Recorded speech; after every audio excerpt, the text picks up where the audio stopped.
How many games of Apex Legends Ranked does it take you to reach your goal? How would you like to get there in half the amount of games, or at least a third of the amount?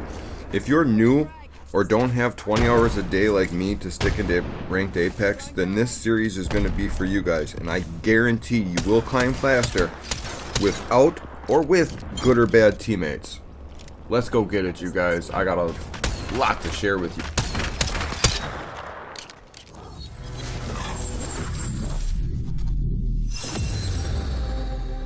We are back, ladies and gentlemen. What is up and good day? Glad you could be with us today. Ah, yes. Apex Legends Season 20, Year 5. Year 5. A lot has changed, and some players are returning that haven't been here in a while. With that said, this video will help you climb faster, easier, and with less games played. But check this out real quick. Look what they done did.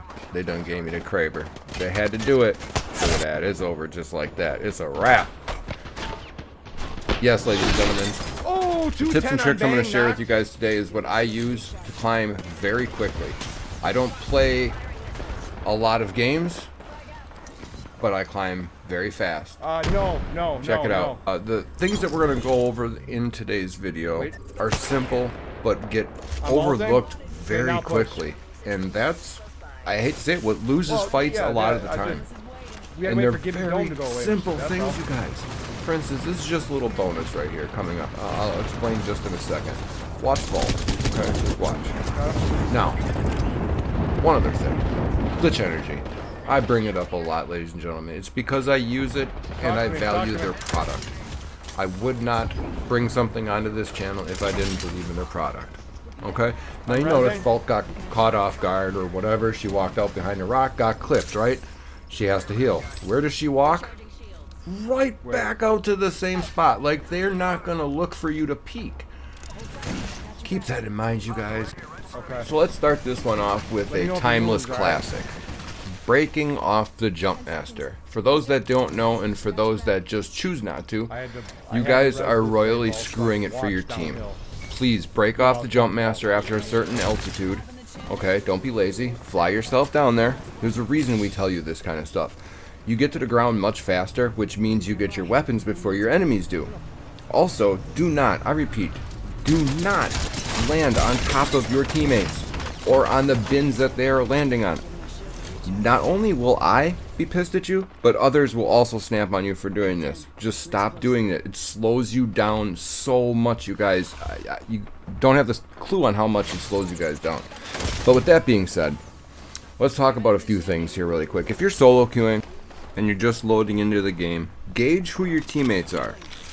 By doing that, you can determine what kind of fights you can take, or hey, these teammates don't look that good. Maybe, you know, I might have to take a different legend to play more slowly or more cautiously, or maybe I have to grab somebody that can make banners. Don't throw your RP just because your teammates made a dumb choice. If you gotta rat it out till the end, hey, so be it. Why throw games away? Do you want to play that many more? I don't think you do. Legend choice is huge, guys, gals. That you want mobility, but not an Octane, okay? Or grab somebody that can craft banners.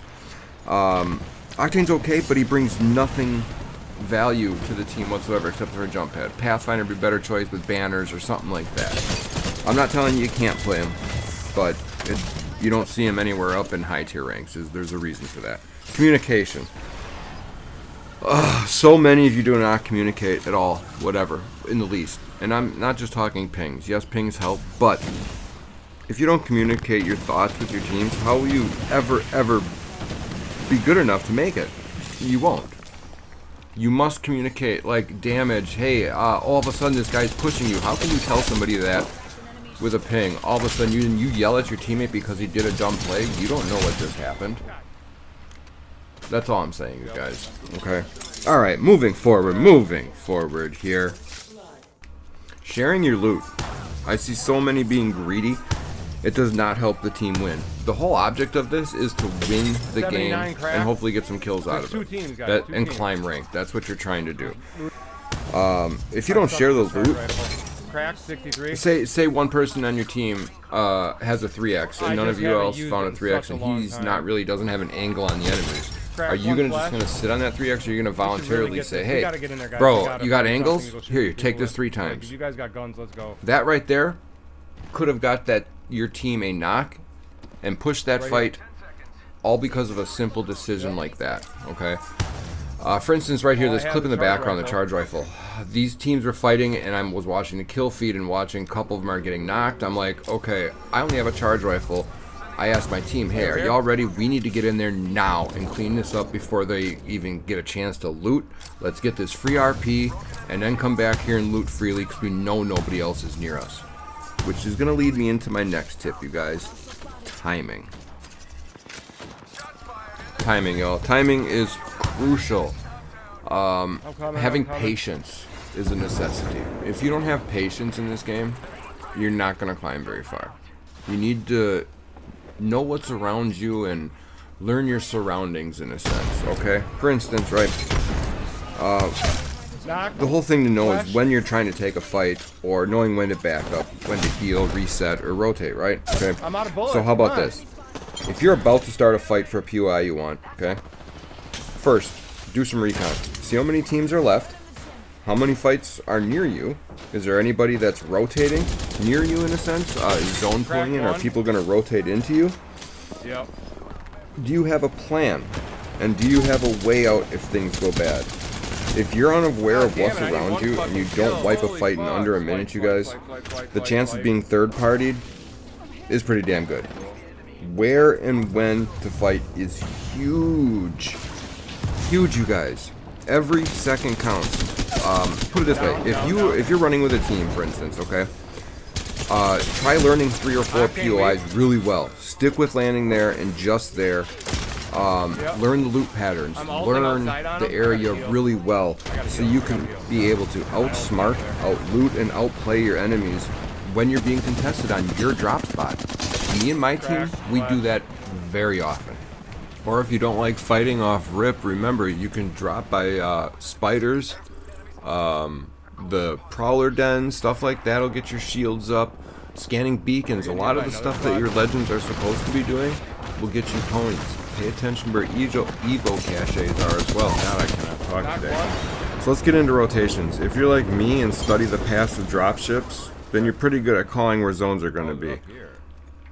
Chances are probably not. So many people ask me, how do you know that zone's going to end here? Blah, blah, blah. Well, I study the drop paths and learn where zone's going to pull.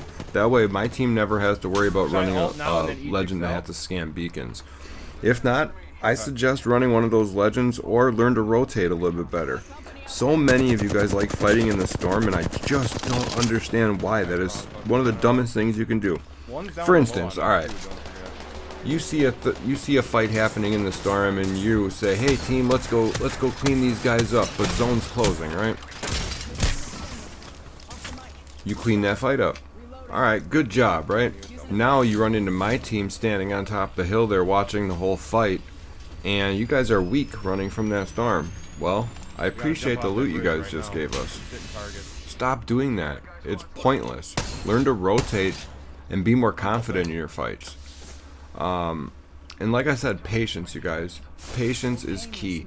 This game right here got thrown because of loss of patience.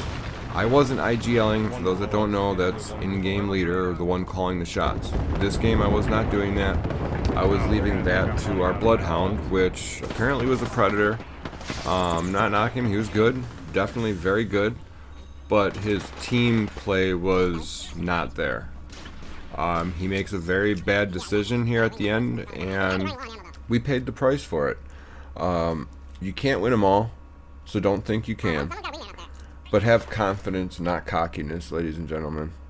This tip series will help you guys climb. And coming out really soon, I have a unwritten rules of Apex video. This is going to be for all the new players or people just coming back after 5-6 seasons off. Like I mentioned, a lot's changed, and there's a lot that newer players just don't know. The skill gap in this game is huge. Huge, ladies and gentlemen. Thank you all for choosing our channel. We greatly appreciate it. Please hit that subscribe button. A lot of you are not subscribed, and it just saddens me. Knock one below. Right here is where we make the bad call. I told him I knocked one, but we didn't know where anyone else was. He told us to drop. We listened, and this is what happened. Sadly, we weren't able to win this. We just didn't have any knowledge on where people were. Maybe a scan earlier or something, but either way, the next tip video is a more in-depth guide where we discuss how to counter third parties, winning more fights, and some tips you may not know. Legend comps, stuff like that, some little tricks I've picked up along the way. Again, thank you everyone, and have a great day and a wonderful ranked season. See ya.